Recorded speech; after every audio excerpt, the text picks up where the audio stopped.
So, one of my favorite musicals is Fiddler on the Roof. And my favorite song in that musical is Tradition, Tradition. I think it's just a wonderful song that, kind of catches all of the dramatic tension of that musical. About tradition and the way tradition is used to maintain an identity and a culture and a way of life when that is in tension with progress and the way things change and things we have to do in order to survive physically too. Traditions are good. I like traditions. We're reading this during the season of Advent. It's also the secular holiday season, so there's lots of traditions going on. Religious traditions, family traditions, lots of traditions this time of year. And they're good.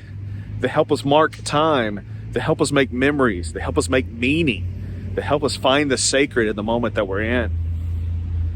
And tradition can be used to oppress and to hold people down. And that's what we find in Mark chapter 7, which we're reading today, a.k.a. Jesus lays the smackdown.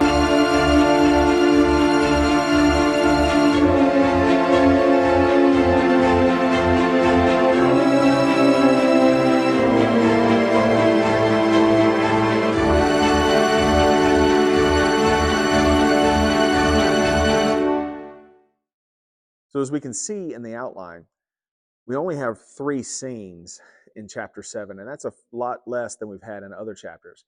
But these 3 scenes are very critical in pushing us toward the narrative climax that we're going to experience in chapter 8, which is very significant. And so these scenes highlight the conflict that is building, the tensions that are building, the conspiracies that are building, that are pushing us towards that climax in chapter 8. So we start off with this confrontation with the Pharisees and the scribes. First, we note that now the scribes have been brought into the conspiracy. Earlier, we saw that the Pharisees were collaborating with the Herodians, and now the scribes are brought in, and so this conspiracy against Jesus is growing. So that's added tension right there. And then the conflict that they have and the argument have is about purity codes and these practices. Jesus gets into the notion of oral tradition. By this point, the Torah had been written down. And not only had it been written down in Hebrew, it had been written down in Greek. And primarily, uh, both the Pharisees and the scribes and Jesus tend to quote the Greek version of the Torah and the Hebrew scriptures, not the Hebrew version. They tend to quote the Greek. And in addition to that, the Pharisees were in charge of being caretakers and curators and purveyors of the oral tradition.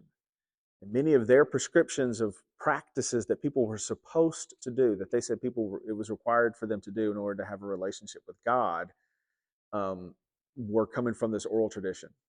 And Jesus says their pushing for the oral tradition keeps them is in conflict and in contradiction of the written tradition. We see this with this discussion of Corban.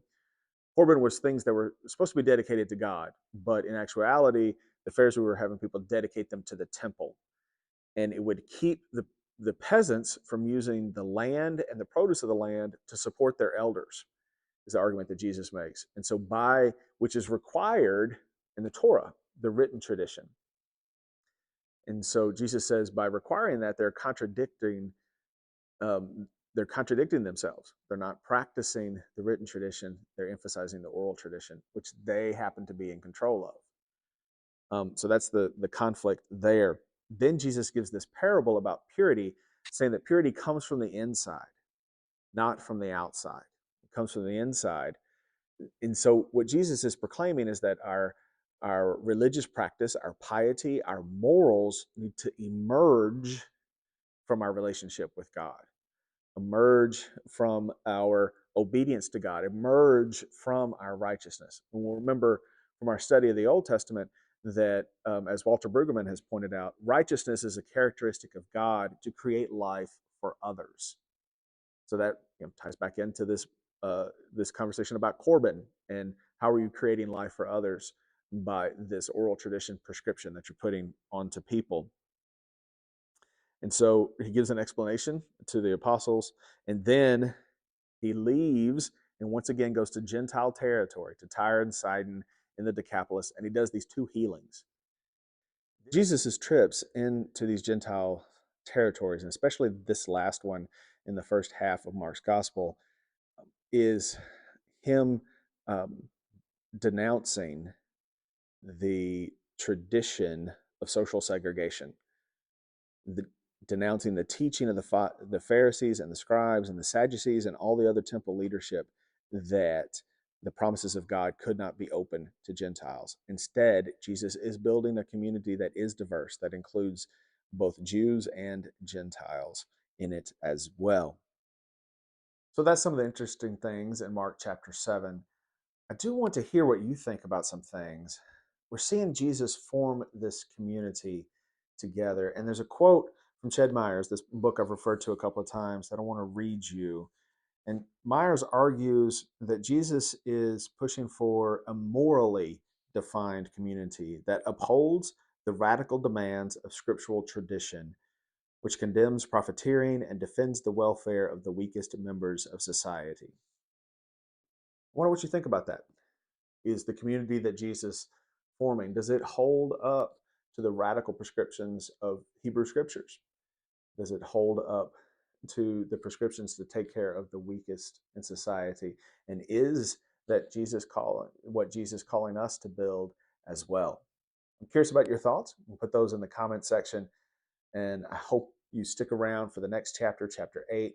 I did make a mistake yesterday. I said that there was the second feeding story in chapter 7 that's actually in chapter 8, but it kind of ties into what we talked about with these trips into foreign territory. So more on that tomorrow. And again, there's a climax in chapter 8 that's really big and important to the overall narrative structure of Mark 7. So I hope you'll stick around for chapter 8 tomorrow, and I hope you remember God loves you more than you can possibly imagine.